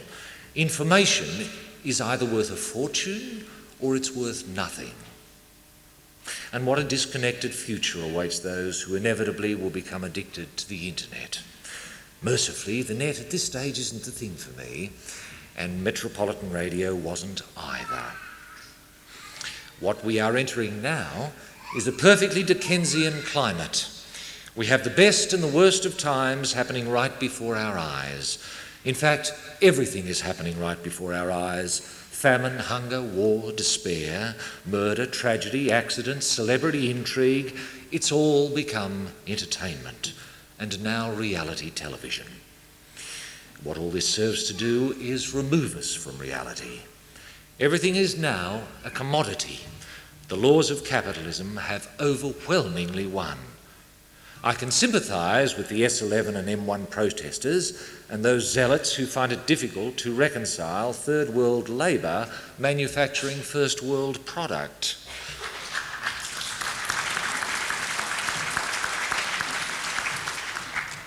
A 10-year-old Thai girl working for 30 cents an hour to provide the shoes for a golfer being paid $500 million to wear them. It's unsustainable. Dr. Tim Flannery argues that the fuel for capitalism is the idea of the eternal frontier. New resources must always be found, but the simplest of logic says this isn't possible. Resources are finite.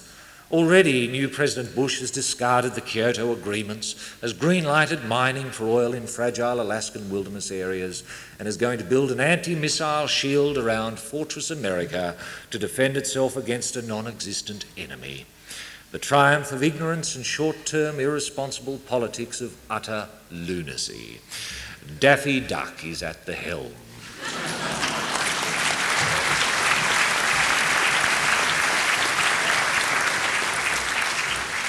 And what are the signs in Australia? The Howard government has embraced economic rationalism and competition policy with a zeal matched only by the Keating government it replaced. The result? A nation of mum and dad shareholders with smug city dwellers drooling over property prices when our inner city New York style apartment is worth more than a productive 500-acre dairy farm in the Hunter hinterland.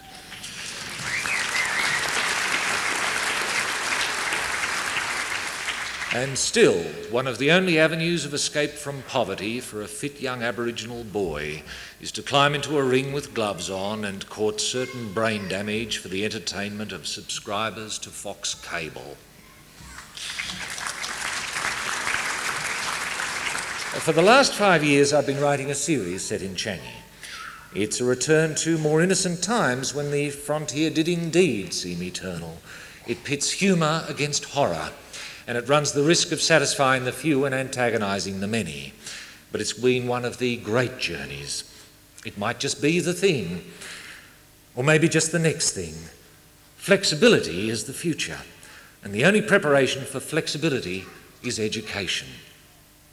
What universities do is teach people not what to think, but to how to go about thinking.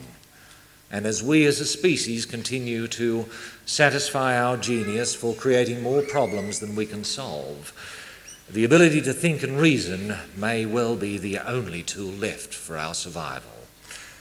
I loved my time at this university. I made lifelong friends here, and Newcastle University had and probably still has a close relationship with the community, and I'm genuinely overwhelmed at the honour the good burghers of this institution have bestowed upon me. And I congratulate you, the graduates of 2000. I know the single-mindedness that has been demanded of you to get here. In short then, my only advice is simple. Keep thinking. Consider education more a basic right than a product to be hawked. Stay informed. Encourage public education at every turn. And find someone with whom you can share the journey. I've been blessed with an extraordinary set of family and friends, as I mentioned, many of whom are here today. But none more important than the girl whom I met not a stone's throw from here in 1973. Deanna was working on the sets of a production of Wally Soyinka's play, Madmen and Specialists. I was playing a madman. And if I hadn't found her, I'm sure I would have ended up a madman, because what was as certain then as it is now was that I was never ever going to be a specialist. Thank you.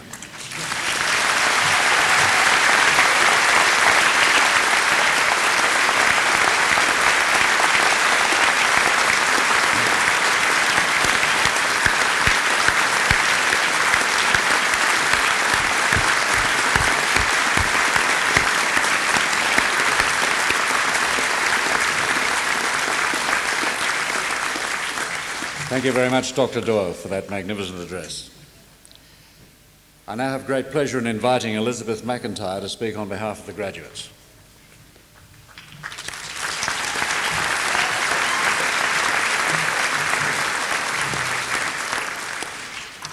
Chancellor, Vice-Chancellor, members of the Council, staff of the University, families and friends of graduates, and most importantly, graduates from the faculties of Arts and Social Science and Mathematics. Good afternoon, everyone. I am Elizabeth McIntyre, a Warimi woman from the tranquil area of Tea Gardens and Hawk's Nest. Firstly, I wish to acknowledge and pay my respects to the traditional owners of this land here at Callaghan as belonging to the Pambalong clan of the Awabakal people.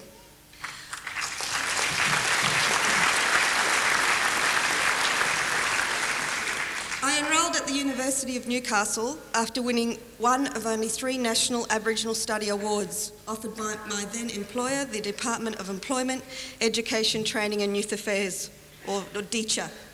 My enrolment was also based on an interview and aptitude test. I am what is known as a product of positive discrimination.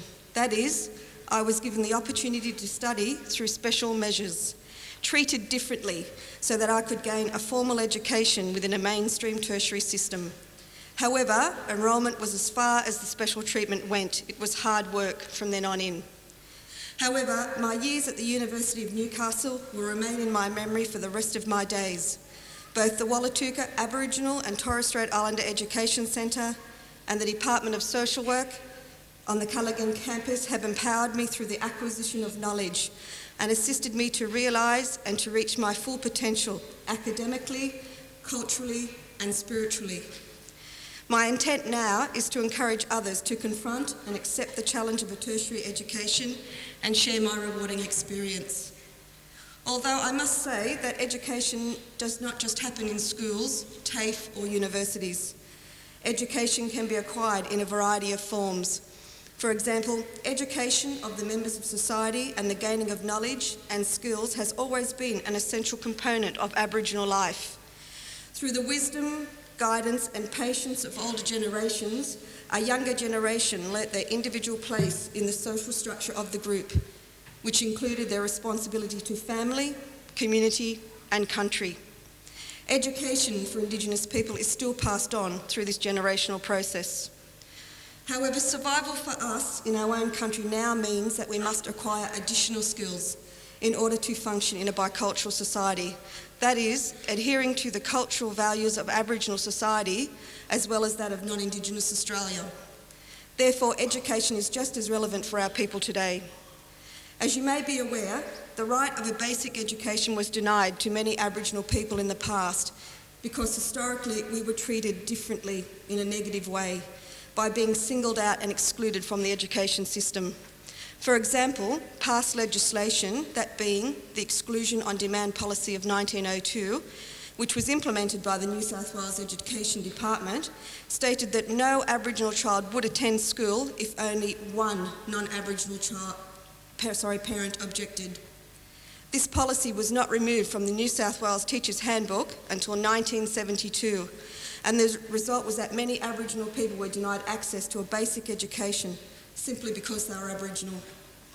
Whilst equity and access to education for Aboriginal people have improved, student numbers still remain well below the national average, with graduation rates for Indigenous people being about 1/3 of what should be expected, and with only 2.2% of Indigenous people having tertiary degrees, compared with 12.8% of all Australians.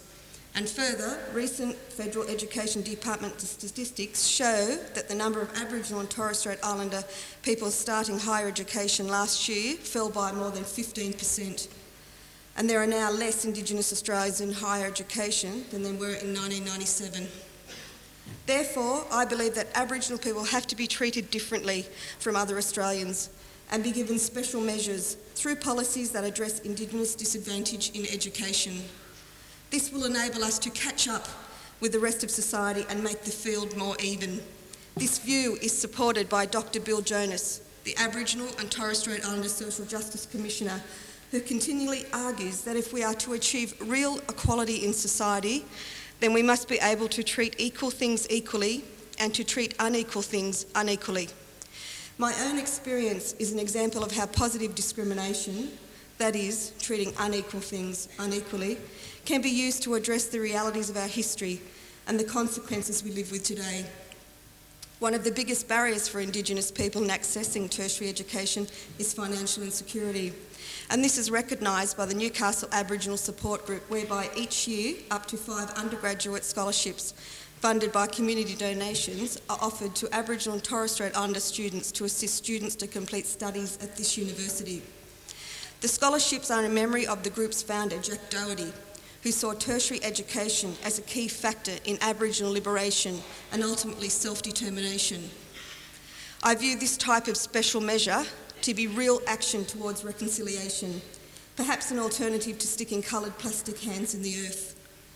Reconciliation for me, therefore, includes equal outcomes for education, which transpires into social justice for Indigenous Australians. This leads me to the profession of social work.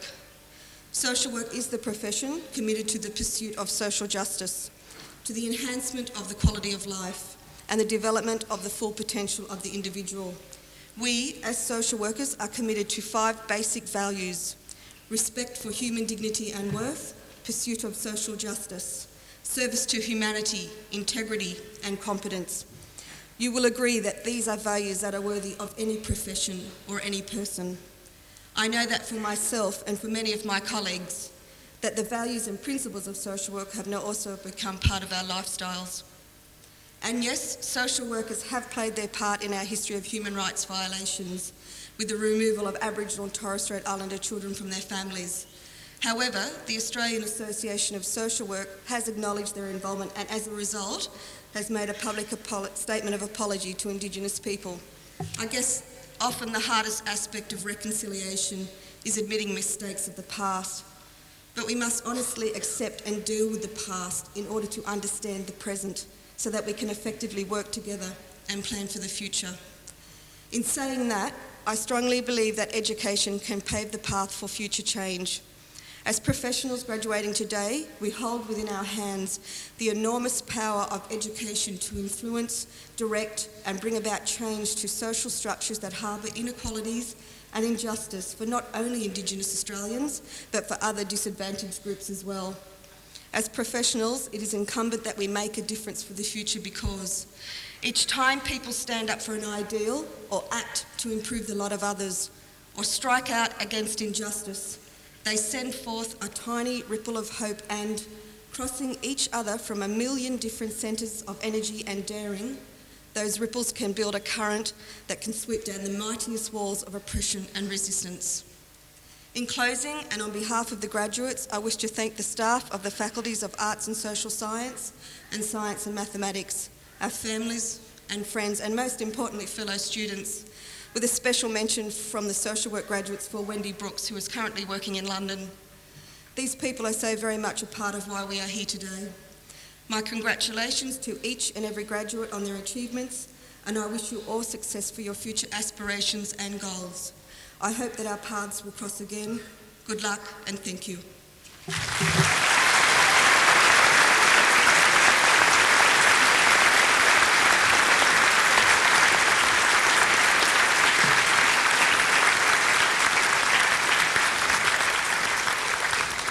Thank you very much, Elizabeth McIntyre, for those very important words. I now declare this ceremony concluded. May I invite all present to join us for a cold drink in the marquee adjoining the Great Hall. The University Union would also like you to make your way to the Shortland Union building. You will be able to order photographs, have your certificates framed and view a range of university memorabilia for sale. I understand also enjoy a good cup of tea.